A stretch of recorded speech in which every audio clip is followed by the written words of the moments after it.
we've worked together for almost 20 years. And I think today is probably as much teaching as I've seen you do. I've always understood how good you were as a teacher, and I've watched you direct, and I've worked with you on the floor and in the performance sense. But yeah, so it was. Well, it's is it what you expected? Yeah, absolutely. It is? Yeah, it was perfect. I know that's good or bad, right? I know. Sorry.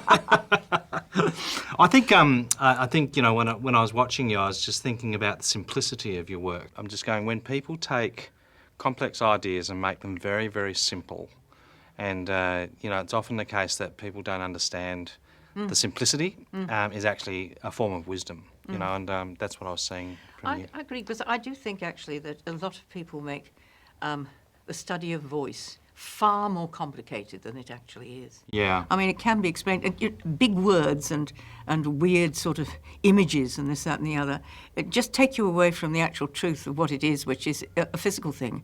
It's learning to use your body. Performance is to do with something else, but using the voice should not be difficult, and it should be easily understood.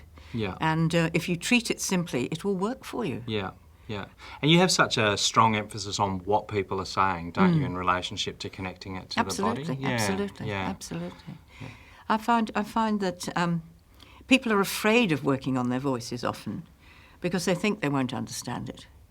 And in fact, it is, as I said, it is a simple thing, and it's unfortunate, I think, that there are a lot of voice books actually written that make it seem more complicated than it actually is. Yeah. And it's one of the pleasures is finding the through line of what actually works and what is truthful, and handing it to someone who says, oh, now I understand. Yeah. I didn't, is that what it, I see. Yeah. And as though, my God, I've explained some incredible mathematical sort of problem or something to them. Yeah. And it's because they've been fuddled by, if I can call it, bullshit voice. Yeah, yeah, that mystifies. So how did you get into, you've got a lifetime of loving words. That's very, very clear. Yes.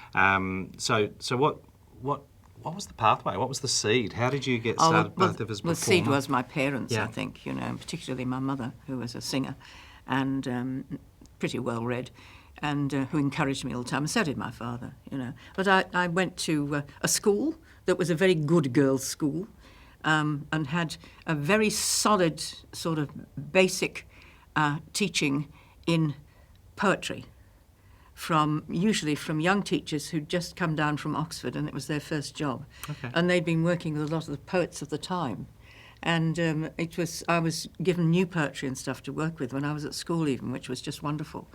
And it's having that right sort of background that sort of stimulated. I also lived very close to Stratford-on-Avon and went to see all the shows there, all the Shakespeares there.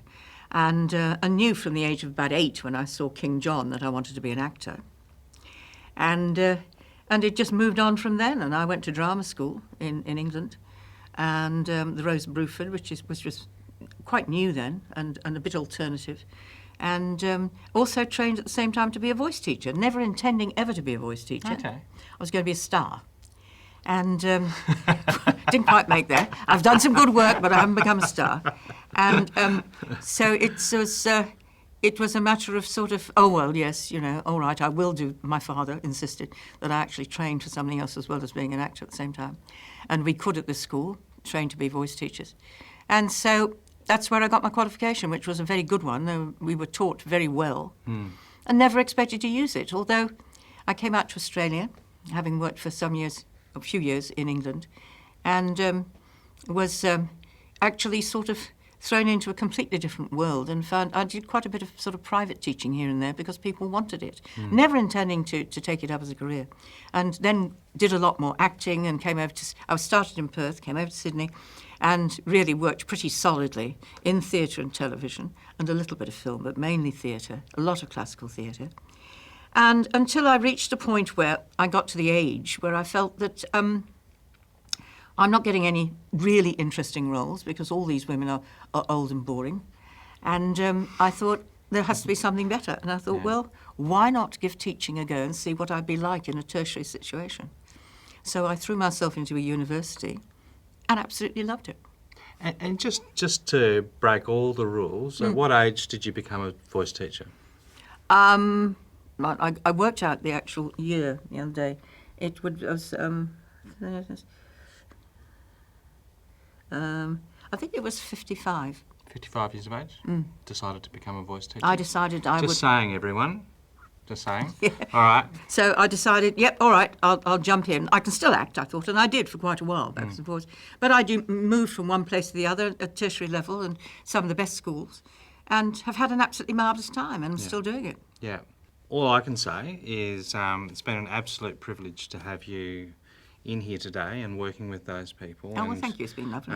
There's going to be a massive number of people out there that are just going to love what you've done, and I just want to thank you. Oh, well, I hope so, and I hope Yeah. it shows them voice rather differently, because Yeah. above all, I think it should be fun. It shouldn't be an awful thing you have to go through voice training. It should be fun, and finding the love of language and love of words through it, you Yeah. know, is so important. Yeah, fantastic. Thank you very much. Thank you. Yeah.